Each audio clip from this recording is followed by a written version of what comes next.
மறைந்த மலை, மறைக்கப்பட்ட மர்மம். ஒரு காலத்தில் பசுமை மலைகள் சூழ்ந்த ஒரு சின்ன கிராமம். அந்த கிராமத்தில் வாழ்ந்தாள் மணிமேகலை என்ற சிறுமி. அவளுக்கு புத்தகங்கள் வாசிப்பது மிகவும் பிடிக்கும். மழை, வெயில், காற்று எதுவாக இருந்தாலும் அவளது ஃபேவரட் இடம் ஒரு பெரிய மரத்தின் கீழ் உட்கார்ந்து புத்தகங்கள் வாசிப்பது. ஒரு நாள் அவள் ஒரு பழைய புத்தகத்தை கண்டாள். அந்த புத்தகத்துள் சில இலைகளிடையே ஒரு வரைபடம் தென்பட்டது. அது ஒரு மர்மமான இடத்திற்கான வரைபடம். அந்த இடத்திற்கு பெயர் மறைந்த மலை. அந்த மலையை பற்றி கிராமத்தவர்கள் பேசியதே இல்லை. பேசக்கூட பயந்தார்கள். அங்கு சென்றவர்கள் திரும்பி வந்ததே இல்லை என்ற வார்த்தைகளை மட்டும் கூறினார்கள்.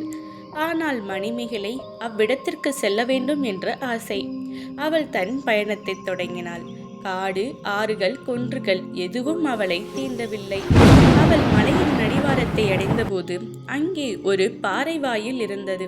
அந்த நேரத்தில் ஒரு மர்ம குரல். உண்மை பேசுபவனுக்கே இந்த மலை திறக்கும். மணிமேகலை தன் கண்களை மூடி மௌனமாக சொன்னாள், நான் உண்மையை மட்டும்தான் பேசுவேன். அந்த கணமே பாறை கதவு மெதுவாக திறந்தது.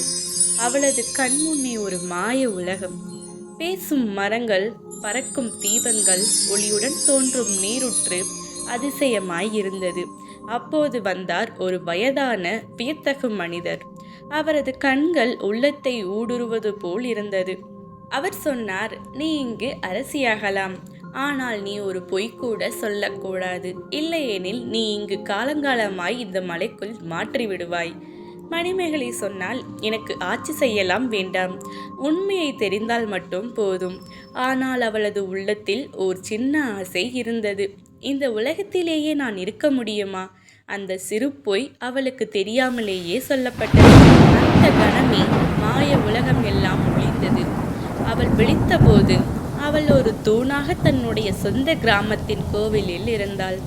என்று மக்கள் அந்த தூணை சுற்றி பிரார்த்தனை செய்கிறார்கள். யாருக்கும் தெரியவில்லை அது ஒரு சத்தியம் நாடிய சிறுமி என்பதே. இரவு நேரங்களில் அந்த தூணிலிருந்து ஒரு மௌன குரல், உண்மை பேசுங்கள், மாயம் மீண்டும் வரும். இந்த கதை உங்களுக்கு பிடிச்சிருந்துச்சு அப்படின்னா மறக்காமல் லைக் பண்ணுங்க. அப்படியே இந்த மாதிரி ஸ்டோரிஸ் உங்களுக்கு வேணும்னு நினச்சிங்க அப்படின்னா நம்மளோட சேனலை மறக்காமல் சப்ஸ்கிரைப் பண்ணி வச்சுக்கோங்க. அப்போ தான் நாங்கள் போகிற எல்லா வீடியோஸும் உங்களுக்கு கரெக்ட் டைமில் வந்து சேரும். தேங்க்யூ. பாய் பாய்.